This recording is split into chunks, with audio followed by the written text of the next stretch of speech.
At ito na nga po, hapunan naman po ang ating lulutuin for today. At wala na nga pong iba kundi manok na naman. Pero maiba-iba naman. Ito po ay ating ihaw sa oven. Kaya po ang tawag dyan ay grilled chicken. Ito po, tingnan nyo. Ayan po ang ating inihaw na manok.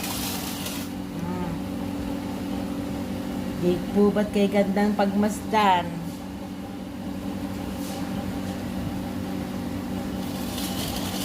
Yan po ang ating hapunan. Ito rin po ang ating rice.